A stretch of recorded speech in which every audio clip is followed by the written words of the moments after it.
eu vou meditar com vocês o texto de Jó, capítulo 1. Jó, capítulo 1.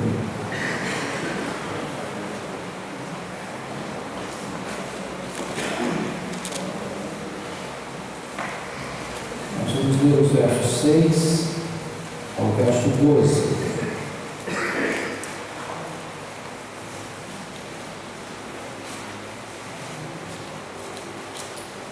Jó, capítulo 1, 6 a 12. No dia em que os filhos de Deus vieram apresentar-se perante o Senhor, veio também Satanás entre eles. Então perguntou o Senhor a Satanás: de onde vens? Satanás respondeu ao Senhor e disse: de rodear a terra e passear por ela. Perguntou ainda o Senhor a Satanás: observaste o servo Jó?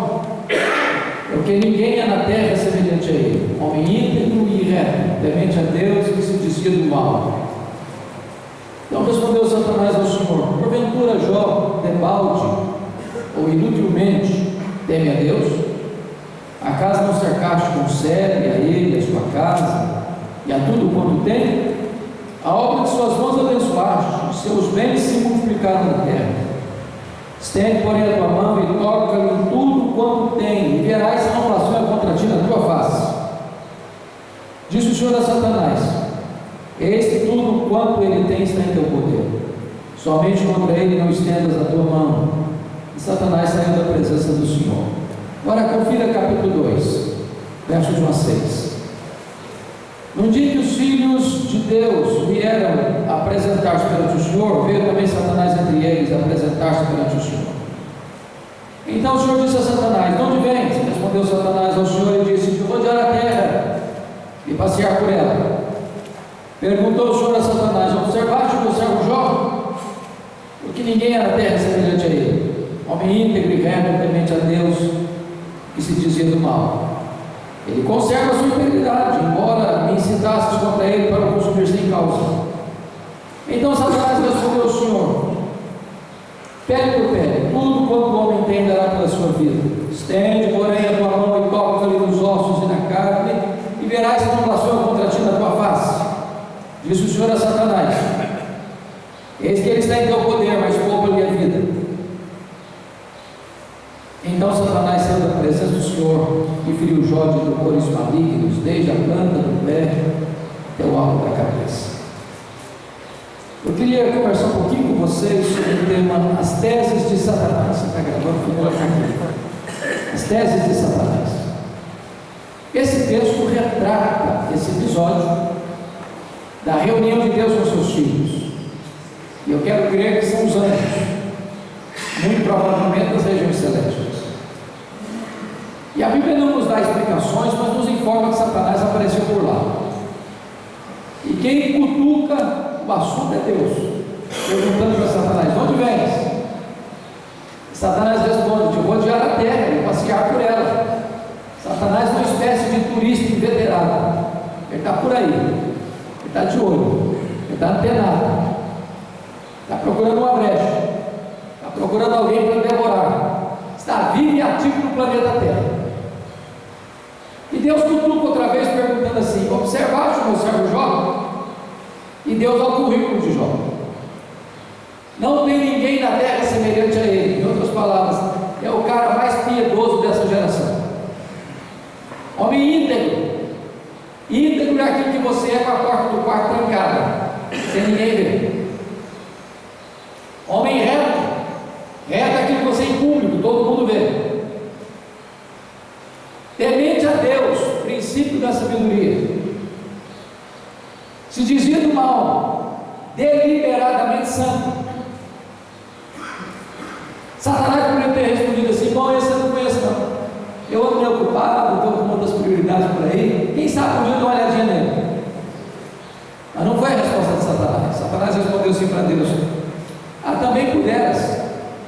Tu tens abençoado a vida dele. Tu tens cercado a casa dele com a grande cerca de proteção, a sério. Os bens desse cara prosperam na terra. Tudo que esse homem bota a mão vira dinheiro. Desse jeito aí qualquer um te adora. E Satanás ensinou duas coisas aqui. Primeiro, Ele insinua que Deus precisa subornar as pessoas com bênçãos para receber delas adoração. Satanás insinua que ninguém adora a Deus por quem Deus é, apenas por aquilo que Deus dá. Satanás insinua que o que motiva o homem é a dádiva de Deus e não o caráter de Deus. Mas ele insinua mais. Satanás insinua que Jó só serve a Deus por interesse, que Jó descobriu que esse negócio de religião é uma grande sacada, quis dar lucro, e que o vetor, a alavanca que move Jó na direção de Deus é o retorno financeiro que isso produz para ele. Mas que se Deus tocar aquilo que deu para ele, o que o homem tem? Dinheiro e família, que esse mesmo homem que agora adora, blasfemará. Satanás aqui levanta então duas teses. Primeira tese: ninguém ama mais a Deus do que o dinheiro. Segunda tese: ninguém ama mais a Deus do que a família. Toca no que ele tem e verás se não blasfema contra ti da tua face. Sem que Jó soubesse, Deus constitui Jó em seu advogado na terra e coloca nas mãos de Jó a sua defesa, a sua reputação, e diz para Satanás: pode tocar no que ele tem, só não pode tocar na sua vida. Em outras palavras, Satanás é um ser limitado e limitado por Deus. Ele só pode ir até onde Deus o permite ir e nem um centímetro a mais. Nas palavras de Martinho Lutero, Satanás é um cachorro da coleira de Deus. Ele só pode ir até onde a coleira o permite ir e nem um centímetro a mais. Mas com a permissão de Deus, Satanás sai dali e vai provocar um verdadeiro terremoto na vida financeira de Jó. Se você conferir comigo o capítulo 1, versículo 3, quantifica os bens de Jó aí, e há uma informação no finalzinho do versículo 3, de maneira que este homem era o maior de todos os do Oriente. O que significa isso? Que ele era o mais rico da sua geração. Ele era o Bill Gates da sua geração. E aí você nota uma coisa curiosa, porque é Deus que está dizendo que ele era o mais piedoso e também o mais rico. Com isso, aprendemos que ser rico não é pecado. É possível ser rico e o mais rico, e ser piedoso, o mais piedoso. O problema não é ter dinheiro, o problema é o dinheiro nos ter. O problema não é possuir dinheiro, o problema é ser possuído por ele. O problema não é carregar dinheiro no bolso, o problema é carregar dinheiro no coração. O problema não é ter dinheiro como servo, o problema é ter dinheiro como patrão. Mas apesar de Jó ser o mais piedoso e o mais rico, com permissão divina, Satanás provoca um colapso na vida financeira de Jó. E você vai ver nos versos 15, 16 e 17 do capítulo 1, que Satanás vai usar os sabeus, o fogo e os caldeus para levar Jó à falência. E notem isso, não foi em uma semana, num mês, num ano, numa década. Jó entra em colapso financeiro, em decadência financeira num único dia. Ora, você e eu já vimos pessoas por muito menos se desesperar, se revoltar ou dar um tiro na cabeça. A pergunta é: será que Satanás tem razão? Será que Jó blasfemaria contra Deus? A resposta está no verso 21. Está escrito aí: quando Jó recebe a notícia da sua tragédia financeira, ele diz: nu saí do ventre da minha mãe, nu voltarei. Sabe o que ele está dizendo? Eu não trouxe nada, eu não vou levar nada, portanto o que eu granjeei entre o berço e a sepultura não é a razão da minha vida. Ele derrota aqui a primeira tese de Satanás. Ele prova que ama mais a Deus que o dinheiro. Mas vem a segunda tese: ninguém ama mais a Deus que a família. A pergunta é: que tipo de homem, que tipo de pai era Jó? A Bíblia fala do caráter dele.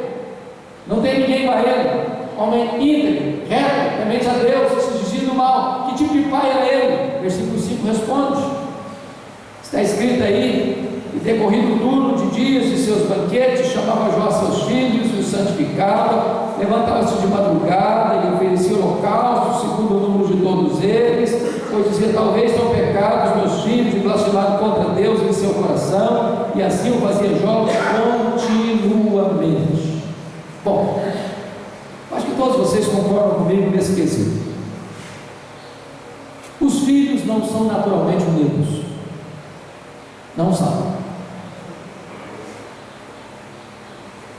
Quando você vê filhos unidos, pode ter certeza que por trás disso tem muita oração, muito trabalho, muito investimento. Agora, manter filhos unidos com dinheiro é mais complicado, porque o dinheiro não tem liga, o dinheiro não tem amálgama, o dinheiro divide. Você não vê uma família unida e feliz na hora de dividir os despojos. Mas apesar de Jó ser o homem mais rico da sua geração e seus filhos já serem adultos e independentes, Jó ainda consegue manter os seus filhos unidos. Ele ora por eles, ele intercede por eles, ele os exorta, ele os corrige. E a preocupação de Jó é que seus filhos não blasfemem contra Deus no coração, ou seja, está mais preocupado com a glória de Deus na vida dos filhos e com a reputação deles. E agora esse pai, depois da falência financeira, no mesmo dia da crise financeira, recebe uma amarga notícia que seus 10 filhos morreram num único acidente. Está muito longe de nós, jovens, vamos trazer um pouquinho para perto. Você já pensou o que é um pai hoje ir para o cemitério e sepultar todos os seus filhos num único dia? Como é que volta do cemitério? Como é que recomeça a vida? Como é que se levanta do luto? Como é que se reconstrói das cinzas? Como é que ele escreve dali para frente o seu futuro? Será que Jó manteria sua fidelidade? Será que a tese de Satanás era verdadeira? O versículo 21 responde de novo. Quando ele recebe a notícia, ele diz assim: o Senhor Deus deu, o Senhor Deus tomou, bendito seja o nome do Senhor. Ele reprova a segunda tese de Satanás, ele derrota a tese de Satanás, ele prova que ele ama mais a Deus do que a família. Capítulo 1, verso 22 diz que em tudo isso Jó não pecou contra Deus com os seus lábios. Mas aí no capítulo 2, Deus reuniu com os seus filhos de novo, Satanás aparece por outra vez, e Deus cutuca mais uma vez: de onde vens? Satanás responde assim: eu vou odiar a terra e passear por ela. Sabe o que ele está dizendo? Não mudei minha agenda, estou por aí fazendo a mesma coisa, estou de olho, estou antenado, estou procurando uma brecha, estou procurando alguém para devorar. E Deus cutuca outra vez perguntando assim: observaste meu servo Jó? E Deus dá o currículo de Jó sem alterar uma vírgula.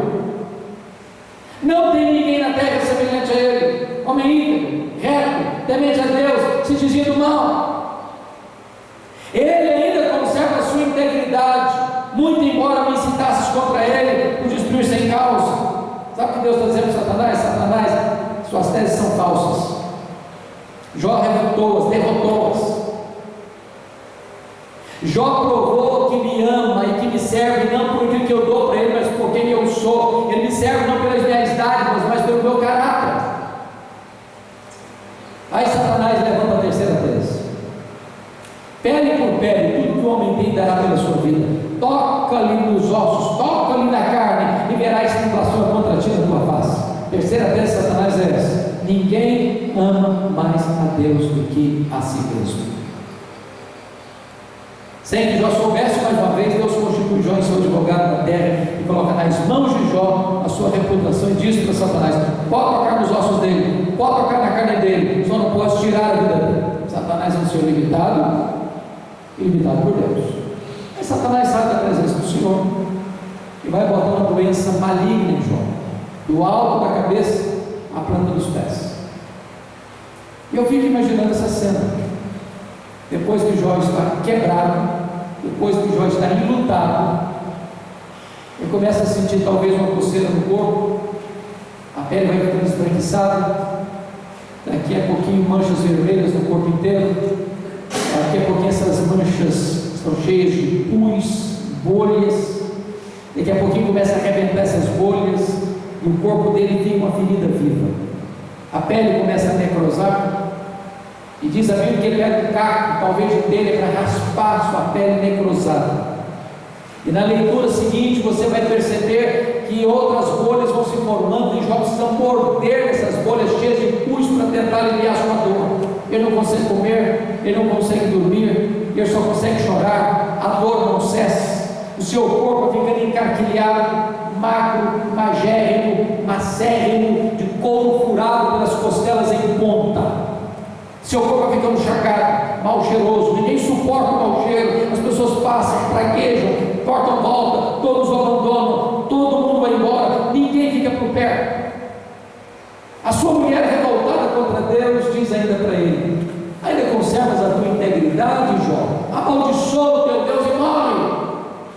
Dá cabo na sua vida, apressa logo isso, tenha coragem, humildade de dar fim à sua vida.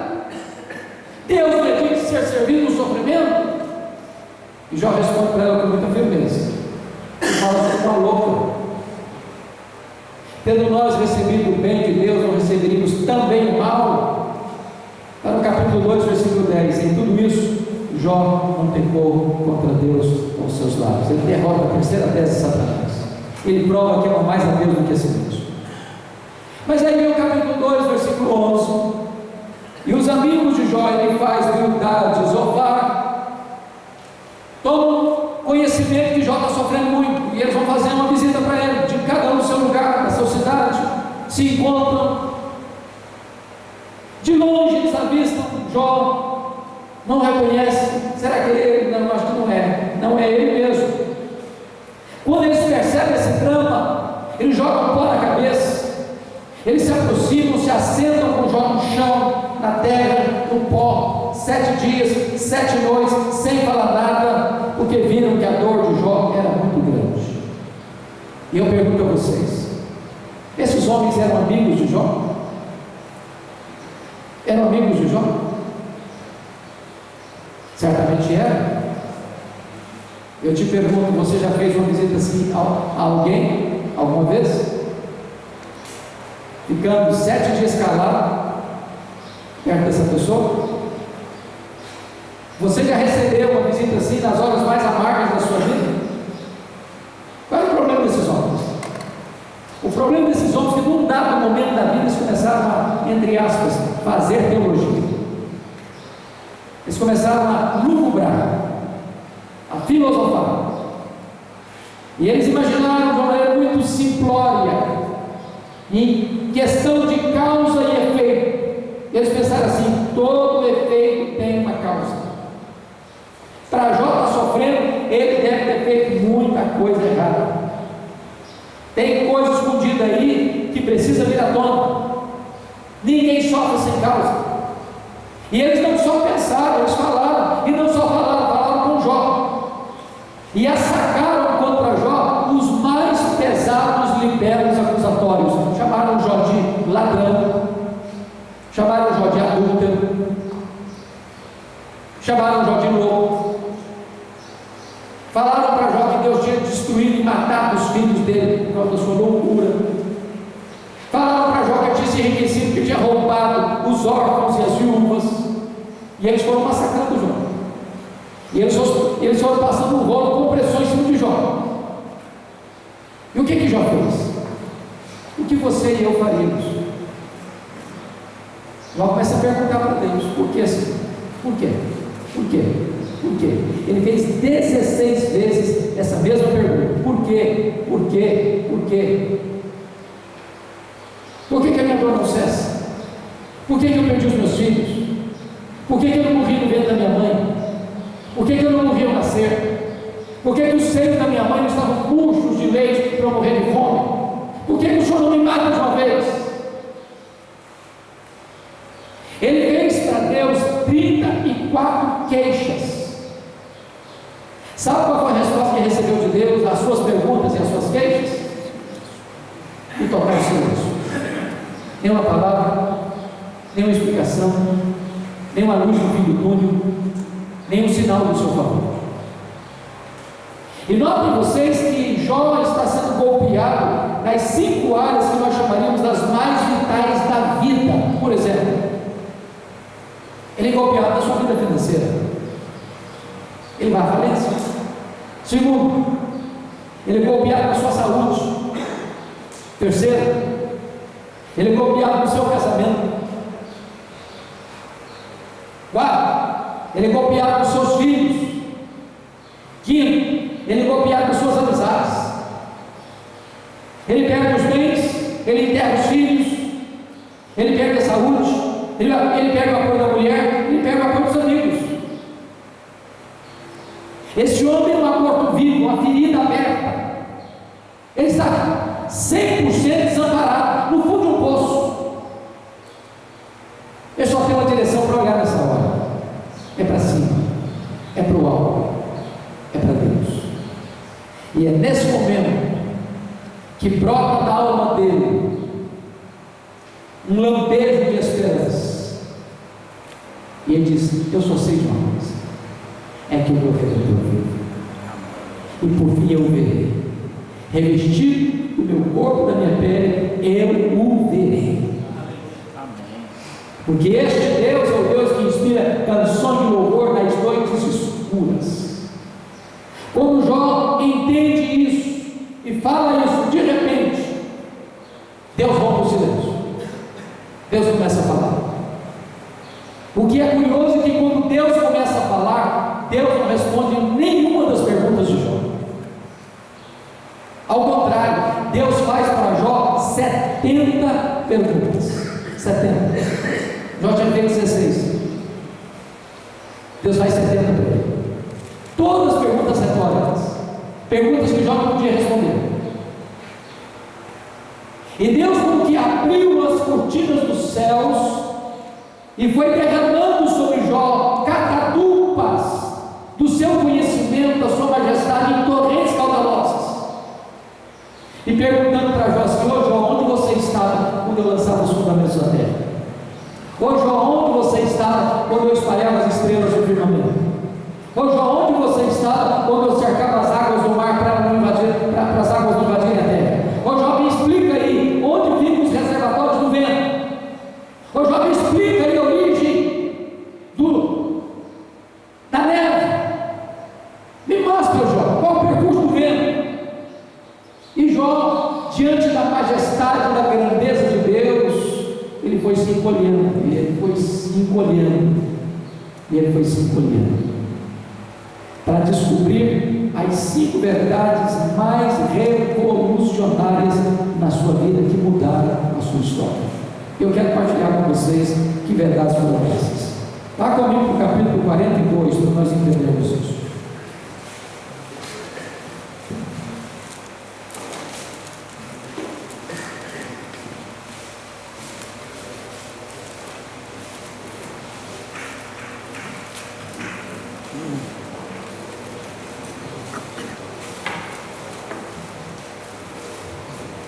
A primeira verdade que mudou a vida de Jó está no capítulo 42, versos 1 e 2. Então respondeu Jó ao Senhor: bem sei que tudo podes. A primeira coisa que eles descobrem é a onipotência de Deus.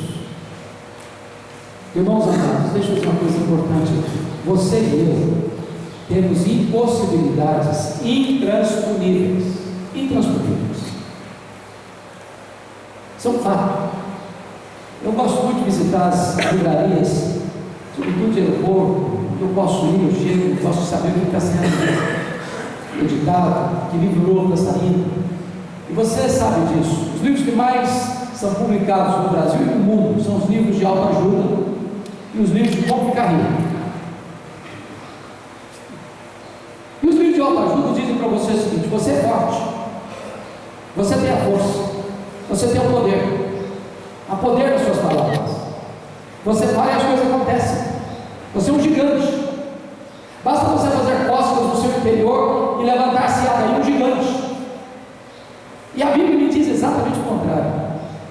A Bíblia diz que nós somos fracos, mas muito fracos. Por exemplo, nós temos fraquezas físicas. Querendo ou não, gostando ou não, o tempo vai esculpindo algumas rugas do nosso rosto indisfarçáveis. Tem hora que a cirurgia plástica não ajuda. Mas chega um momento que nem pintamina dá mais jeito.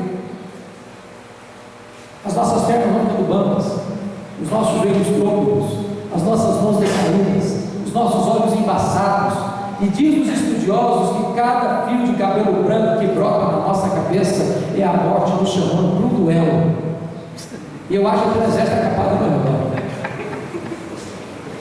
Temos fraquezas físicas, nós temos fraquezas emocionais. Quantas vezes você já chegou ao ponto de desesperar na própria vida? Nós temos fraquezas morais. Quantas vezes você já prometeu para Deus nunca mais incorrer naquele erro, naquele pecado, e você chora, você promete para Deus, e de repente você se colhe praticando a mesma coisa. Sabe por quê? Não é porque faltou para você sinceridade, faltou para você poder. Nós temos fraquezas espirituais. Nós somos um ser ambíguo, contraditório, paradoxal. Há uma esquizofrenia enfiada dentro de nós. O bem que nós queremos fazer, não fazemos. O mal que não queremos, não praticamos. Agora, é maravilhoso você saber uma coisa: que, não obstante você ser fraco, o seu Deus tudo pode. O seu Deus tudo pode. Não tem doença incurável para Ele, não tem vida irrecuperável para Ele, não tem casamento sem solução para Ele, não tem problema que Ele não possa resolver. Para Ele, todas as coisas são possíveis. Por isso, irmãos, a maior forma de você encontrar resposta para as perguntas que você faz e não consegue ver uma luz no fim do túnel é saber quem é o seu Deus. Quem é o seu Deus? Quão grande é o seu Deus?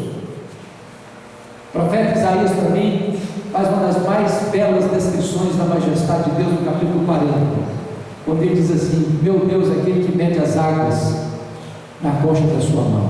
Pense no Pacífico, pense no Atlântico, pense no Índico, pense no mar Mediterrâneo, pense nas fontes, nos rios. Ele mede as águas na concha da sua mão. Vá para o Atlântico um dia, tente esvaziá-lo com um baldinho. Ele diz: o meu Deus pesa o pó das montanhas em balança de precisão. Ele diz: o meu Deus mede os céus a palmos. Ele diz: o meu Deus espalha as estrelas no firmamento, e por ser forte em força e grande em poder, quando as chama, nenhuma delas vai faltar. Agora eu pergunto para você: qual é o tamanho desse universo que Deus mediu a palmos? Pergunte a um astrônomo. Sabe qual é a resposta dele? Eu não sei. Mas você sabe. Você sabe. Você sabe que o universo não é infinito, porque a infinitude é um atributo exclusivo de Deus. Mas os astrônomos afirmam que o nosso universo tem mais de 93 bilhões de anos-luz de diâmetro. O que significa isso? Significa que se você voar a velocidade da luz, 300 mil quilômetros por segundo, nessa velocidade, você demoraria mais de 93 bilhões de anos para ir de uma extremidade à outra do universo. Seu Deus criou tudo isso, seu Deus é maior do que tudo isso, Ele tudo pode. Pergunte a um astrônomo quantas estrelas existem. Sabe qual é a resposta dele? Eu não sei. Mas eles afirmam que há mais estrelas no firmamento que todos os grãos de areia, de todas as praias e desertos do nosso planeta. Vá um dia à praia e enche a concha da sua mão de areia. Leve para casa, bote uma tábua de vidro e conte quantos grãos de areia você consegue botar na concha da sua mão. Pois há mais estrelas no firmamento que todos os grãos de areia, de todas as praias e desertos do nosso planeta. E Deus não apenas criou todas elas, Deus conhece cada uma delas pelo nome. E por ser forte em força e grande em poder, quando as chama, nenhuma delas vai faltar. Mas não é apenas o macro universo que nos impressiona, não, o micro também. O micro também.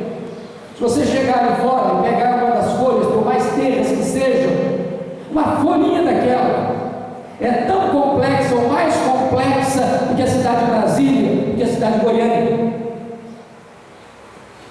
Se você for lá na cozinha agora e pega um ovo e quebrar e botar na frigideira,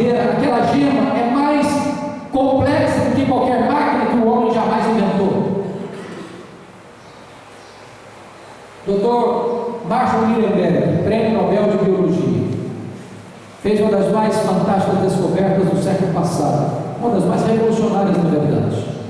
Descobriu que você e eu somos um ser programado geneticamente. Nós somos um ser programado computadorizadamente. Ele descobriu que você e eu temos mais de 60 trilhões de células. E em cada uma dessas células nós temos 1,70 m de fita DNA. Se nós pegarmos a fita DNA do nosso corpo e espichá-la, nós teremos 102 trilhões de metros de fita DNA. Nós teremos 102 bilhões de quilômetros de fita DNA no nosso corpo. Dá para dar diversas voltas no sistema planetário. Mas o Dr. Lowry afirmou que códigos de vida não se originam espontaneamente. Códigos de vida não se originam de uma explosão cósmica. Códigos de vida não se originam de uma evolução de milhões e milhões de anos. Códigos de vida foram plantados em você e em mim, pelo Deus Todo-Poderoso, Criador dos céus e da terra. E esse Deus tudo pode.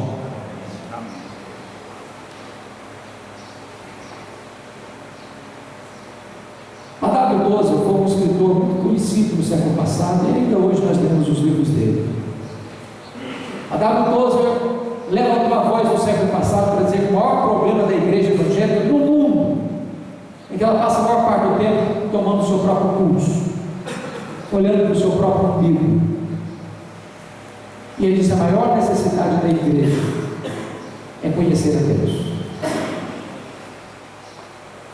E o profeta Daniel escreve no capítulo 11, verso 32: o povo que conhece a Deus é um povo forte e ativo. Quem é o seu Deus? Quão grande é o seu Deus? Porque quando você está longe de Deus, seus problemas ficam enormes. Quando você está perto de Deus, você vê a grandeza de Deus, os seus problemas ficam pequenos. Como um pai que caminhava com seu menino de 4 anos pela rua, e o menino abordou o pai fazendo uma pergunta. Eu acho que toda criança parece que fez um curso de pós-doutorado em perguntas difíceis. O menino pergunta assim: papai, qual é o tamanho de Deus? E o pai não cascou, porque não tinha uma resposta pronta para dar para o menino de 4 anos.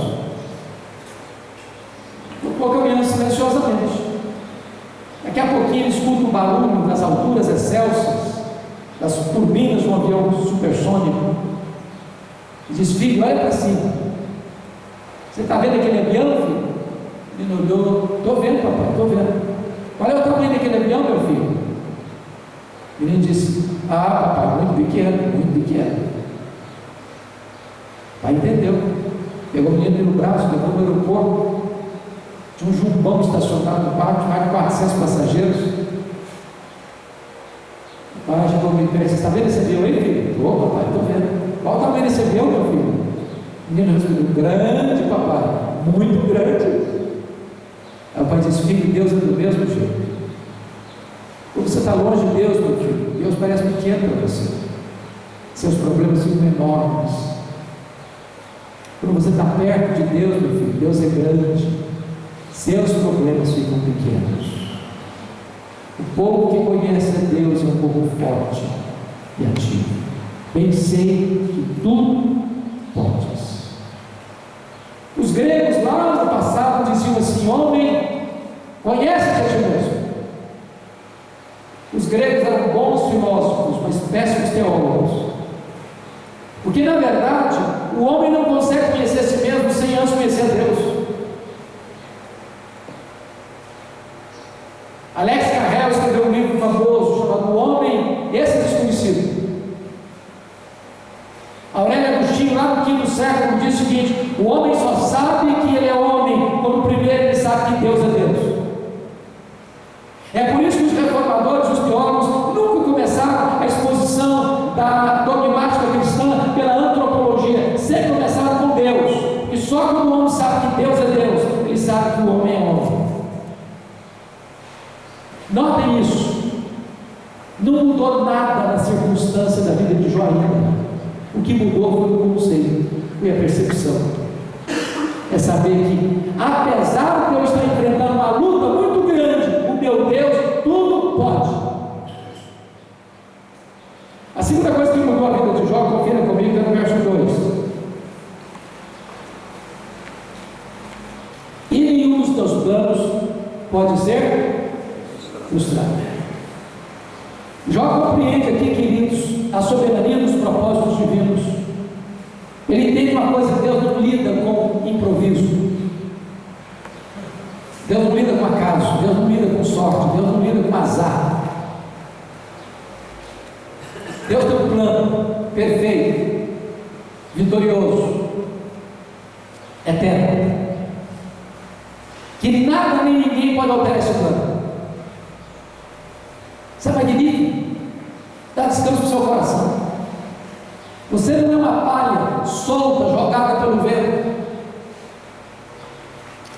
Você está nas mãos daquele que está sentado na sala de comando do universo. As coisas podem estar fora do seu controle, mas nunca estiverem, jamais estarão fora do controle de Deus. Nenhum dos teus planos pode ser frustrado. Há uma falsa teologia hoje no mercado brasileiro chamada de teísmo aberto, ou open teísmo, que diz o seguinte: que Deus é surpreendido igualzinho a você, que Deus escolheu ser surpreendido. Deus não sabia do tsunami, Deus não sabia do Katrina, Deus não sabia dos terremotos, Deus não sabia das lutas que você está enfrentando agora. Esse Deus é pequeno demais, é miúdo demais, é limitado demais, é impotente demais. O seu Deus não apenas tudo pode, mas o seu Deus tem um plano perfeito, eterno, vitorioso. Ninguém pode frustrar. Isso mudou a vida de Jó. Terceira verdade que mudou a vida de Jó, no verso 3, ele reconhece sua profunda limitação e diz assim: na verdade eu falei porque eu não entendia. Coisa maravilhosa demais para mim. Se você ler o livro, aqui talvez uma dica para você: tira um sábado para você dar uma lida no livro de Jó, uma sentada só. Uma sentada só. Você vai ficar impressionado. Porque Jó fez 3 coisas no livro. Primeiro, Jó perguntou. Segundo, Jó se queixou. Terceiro, Jó se defendeu. Jó falou muito. E quem está sofrendo fala muito, e às vezes fala mais do que precisa. Quanto mais doído o coração, mais a gente fala precipitadamente. Só quando Jó chega na presença de Deus é que Jó reconhece que ele falou muita coisa sem saber. E aí eu aprendo uma lição. Quando você encontra uma pessoa que parece muito sabichona, parece arrotar para cima de você muito conhecimento, pode ter certeza que está perto de uma pessoa que não sabe quase nada. Porque o sábio é aquele que sabe que não sabe. Que quanto mais você sabe, mais você sabe que não sabe. O que você não sabe é muito mais do que você sabe. Então, na presença de Deus, não dá para ficar com o peito estufado. Não dá. Diante da majestade e da grandeza de Deus, você tem que baixar a cabeça. Quarta verdade que mudou a vida de Jó, no versículo 5, ele diz assim: eu te conheci só de ouvir, mas agora os meus olhos te veem. Ele reconhece o seu limitado conhecimento de Deus. E aí eu entro em crise. Sabe por quê? Eu não consigo conciliar capítulo 1, versículo 8, 42, versículo 5. Porque no capítulo 1, versículo 8, Deus disse: não tem ninguém na terra semelhante a ele, homem íntegro, reto, temente a Deus, se desvia do mal. Isso aí não é uma opinião de um amigo bajulador, isso é palavra de Deus. Deus não tem opinião a seu respeito, Deus tem um diagnóstico. Como é que esse homem, que é o mais piedoso da sua geração, pode fazer uma confissão dessa? Eu te conheci só de ouvir falar, mas agora os meus olhos te veem. Talvez a melhor maneira de responder essa pergunta é fazendo uma outra pergunta: você conhece a Deus? Quanto você conhece a Deus? Eu ilustro. Tinha um cidadão, brincando um pouquinho agora, eu acho que ele era de Minas Gerais. Eu nunca tinha visto o mar. O sonho da vida dele era ver o mar. Vou falar goiano, vocês vão brincar comigo. E aí ele pagou uma passagem de ônibus, foi para o litoral. Quando ele viu o mar, foi encantadíssimo. Ele diz: agora eu conheço o mar. Aí encosta dele um marujo, uma pele tostada de sol e sal, por viver mas eu também conheço o mar. Eu pergunto, qual a diferença entre eles? Você conhece a Deus? Quanto você conhece a Deus? Por exemplo, João 17,3 está escrito assim: a vida eterna é esta, conhecer a Deus e a Jesus Cristo a quem enviaste. A essência da vida eterna é conhecer a Deus.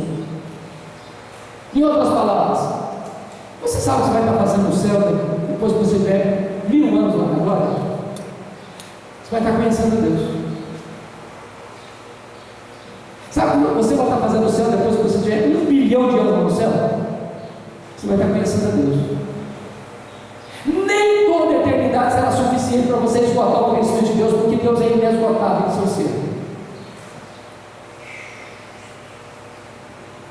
Há poucos dias, um adolescente chegou para mim e disse assim: pastor, eu não quero ir para o céu não. Eu falei: você não fica maluca, menina? Não quero ir para o céu não, pastor. Mas como assim? Me explica esse negócio melhor. Ela me respondeu assim: pastor, a ideia de céu que eu tenho é que eu vou estar sentado numa nuvem branca, com a harpa na mão, cantando.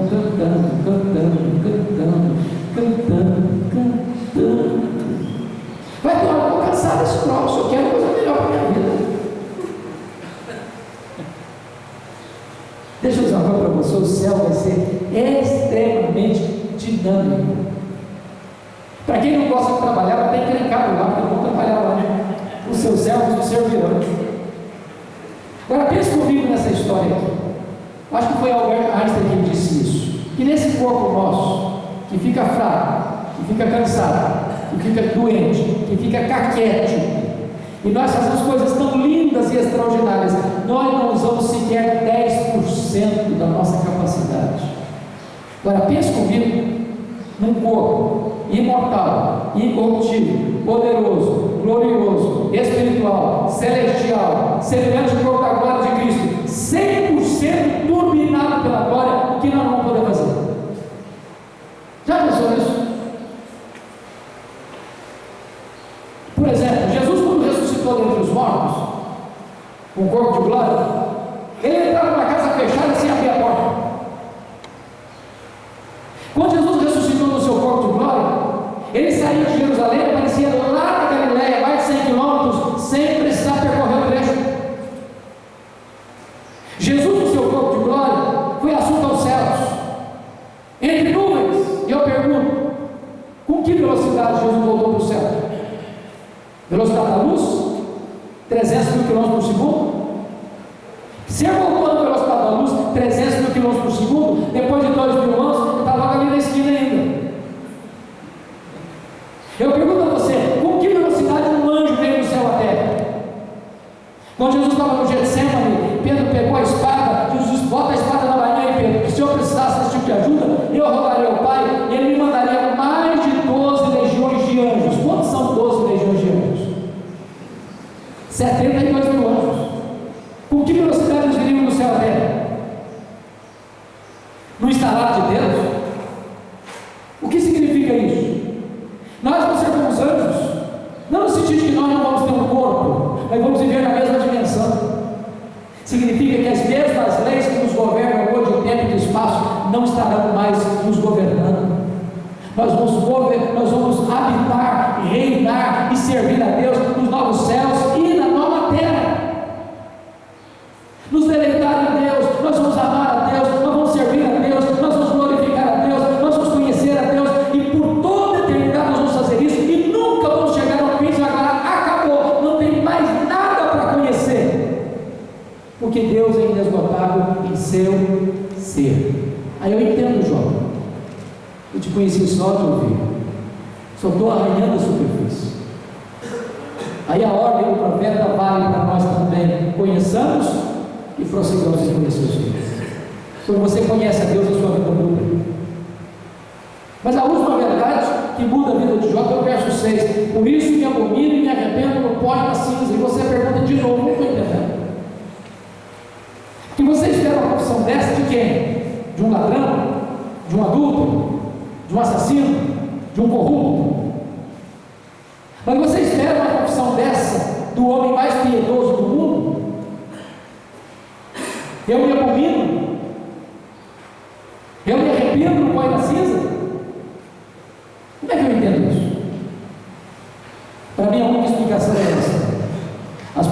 mais lamentam seus pecados não são as pessoas que mais pecam. As pessoas que mais lamentam seus pecados são as pessoas que mais perto de Deus andam. Os que andam longe de Deus, nem consciência de pecado eles têm. Eles estão chafurdados na lama e estão rasgando a cara em gargalhadas ruidosas nas esquinas da vida.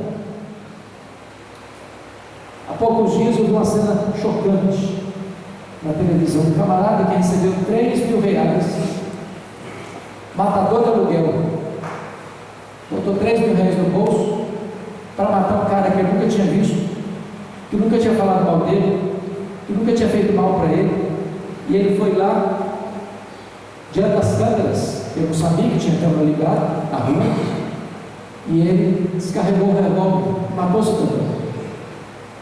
Depois foi para casa, tomou um banho, jantou e dormiu.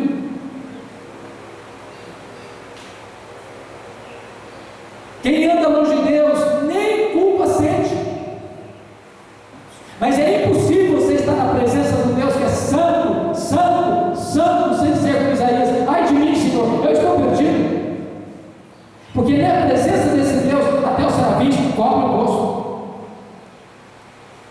Mas veja o verso 10 comigo, que é aqui que entra o nosso tema hoje. Mudou o Senhor a sorte de Jó quando este orava pelos seus amigos, e o Senhor deu-lhe o dobro de tudo que antes possuía.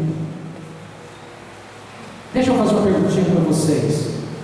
Alguém já falou mal de você alguma vez na vida?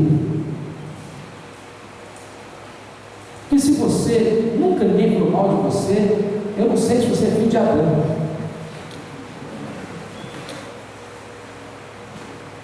Como é que você reagiu? Você ficou feliz? Você pulou de alegria? Você deu glórias a Deus e aleluia porque alguém está falando mal de você? Como é que a gente reage? O que vocês acham que Jó sentiu quando seus amigos o chamaram de adúltero, de ladrão? O que vocês acharam quando eles notaram a razão da morte dos filhos em Jó? Deus matou os seus filhos, Jó, por sua causa. Vocês acham que Jó ficou feliz? O que Jó fez? Se defendeu. Se defendeu, se defendeu, se defendeu, se defendeu, se defendeu. Sabe o que Deus está falando para o Jó agora? Meu filho, você quer cura? Você quer restauração? Saia do campo da defesa e entre na brecha da intercessão. Você já espremeu o pus das suas feridas. Agora, filho, lancete os alicerces da sua alma. Porque enquanto você se defende, você pode ter mágoa no coração. Mas no momento que você começa a orar, não dá para ter mágoa mais. Tome a decisão de perdoar. E sabe, irmãos, na caminhada da vida, muitas vezes a fuligem da mágoa pode grudar na nossa alma. E quando a gente vai juntando essa fuligem, a nossa vida vai ficando bloqueada, os nossos horizontes vão ficando embaçados, e nós vamos retardando a nossa cura. E Deus diz para Jó: comece a orar, filho, pare de se defender, põe-se na brecha. E diz o texto que quando Jó começa a orar pelos seus amigos, Deus restaura a sorte de Jó. E Deus devolve tudo em dobro para ele. Quais eram as 5 áreas que Satanás tinha tentado destruir na vida de Jó? Finanças, saúde, família, casamento, filhos e amizades. Pois Deus restaura essas 5 áreas. Primeiro, Deus restaura a vida, a saúde de Jó. Está lá no versículo 16. Ele viveu mais 140 anos. E os filhos dos filhos até a 3ª e 4ª geração. Deus cura. E cura completamente. Segunda área que Deus restaurou era financeira, está em versículo 12.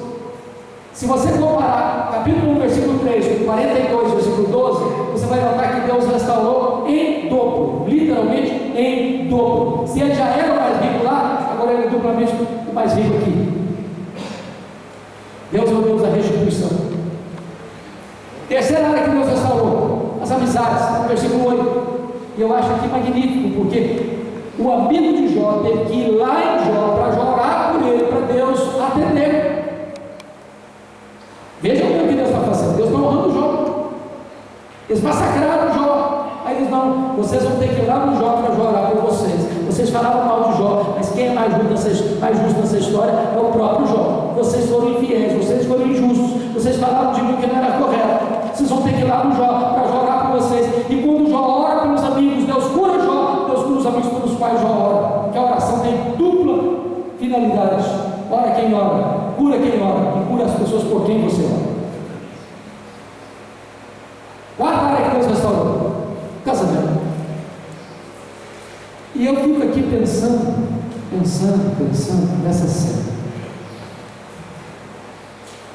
Fique imaginando se Jó fosse brasileiro.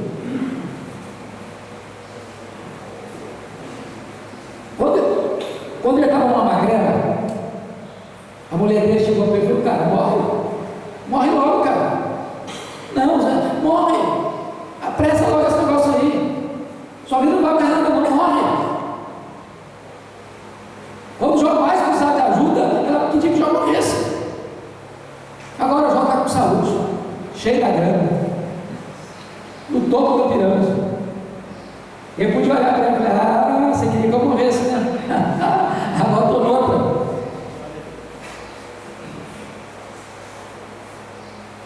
Deus não faz a obra pela metade, Deus faz a obra completa. Poucos dias uma mulher chegou para mim e disse assim: pastor, eu estou me divorciando do meu marido. Eu falei: é mesmo? Por que, filho? Ela me respondeu assim: pastor, porque secou o amor, secou. Aí eu falei para ela: então tem esperança ainda. Eu falei: como assim? A vara de Arão também estava seca e Deus a fez florescer. Não, pastor, o senhor não está entendendo. Morreu. O senhor está entendendo? Morreu. Minha filha, então tem esperança ainda. Jesus ressuscita mortos. Ah, pastor, o senhor não entendeu o que eu estou falando, não. Estou falando, o senhor acabou. Minha filha, ainda tem esperança ainda. Porque Deus chama a existência as coisas que não existem. Quando Deus age, Ele tudo pode. Eu disse para aquela mulher: vamos orar 15 dias, depois disso você volta aqui. Depois de 15 dias ela voltou e disse: pastor, não vou separar mais. Deus curou o meu coração. Eu quero viver com meu marido o resto dos meus dias. Deus é o Deus que restaura casamentos quebrados. A última área que Deus restaurou foram os filhos.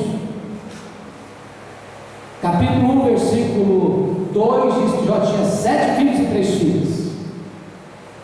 Capítulo 42, versículo 13, diz que Jó teve mais 7 filhos e 3 filhas.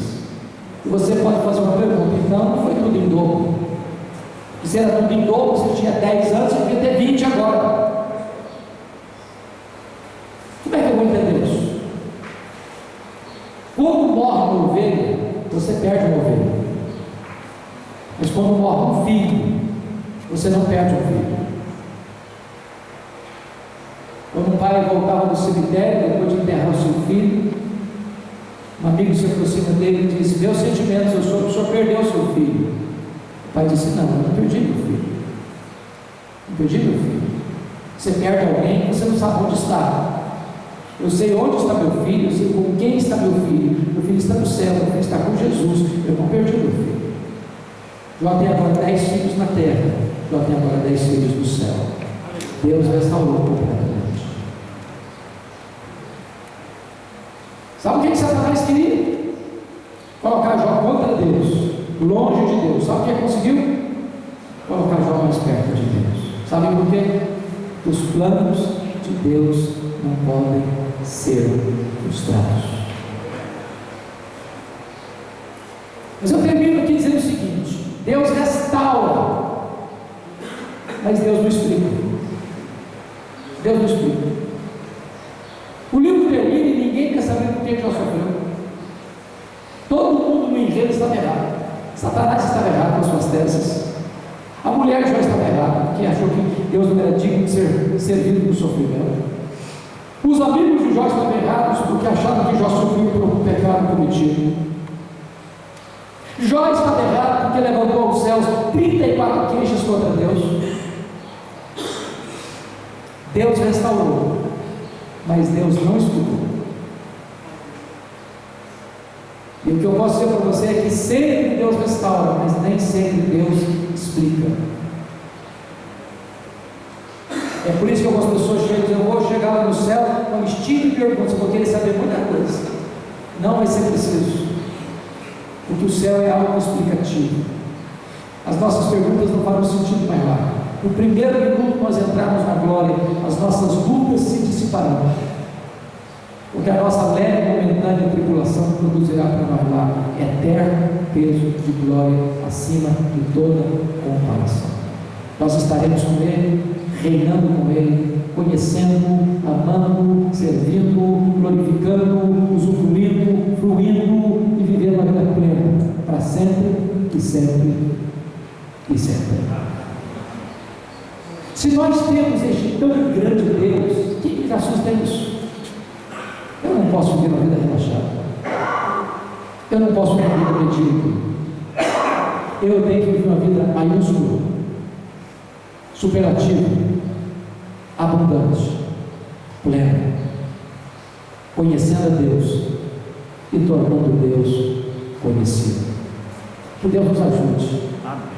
Que você, homem, se levante na força do Espírito Santo para conhecer a Deus, para conhecer a Deus, para conhecer a Deus, para tornar esse Deus conhecido. Vamos ficar em pé?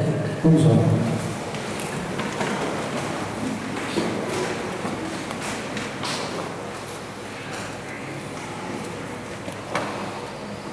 Deus, nós te agradecemos pela vida de Jó, pelo registro da Escritura, porque tudo que foi escrito para o nosso ensino, para que hoje, nesse dia 11 de julho de 2015,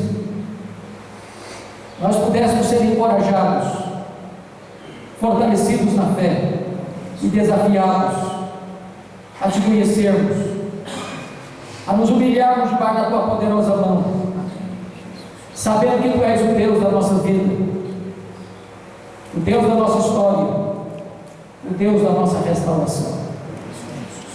Tu conheces, meu Deus, cada homem que veio aqui neste encontro. Tu sabes a luta que cada um está passando. Tu conheces as áreas que estão sendo atingidas. Alguns aqui com problemas financeiros graves, outros aqui talvez com problemas sérios de saúde, talvez outros aqui, Deus, passando uma crise no casamento, talvez alguns aqui, meu Deus, enfrentando grandes batalhas com seus filhos, talvez alguns aqui, meu Deus, enfrentando lutas enormes com seus amigos.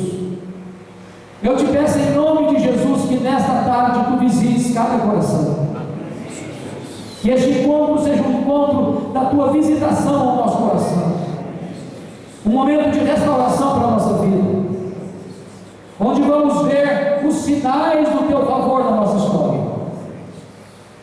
Aquilo que nós não podemos fazer, ó Deus, tu és poderoso para fazer, e fazer infinitamente mais. Visita o nosso coração, pois nós queremos te conhecer, nós queremos te amar, nós queremos te servir, nós queremos viver para o louvor da tua glória, e ajuda-nos, Deus, a não desanimarmos, a não retrocedermos. Dá-nos perseverança, fortalece o teu povo, em nome de Jesus. Amém. Amém. Pode sentar, queridos.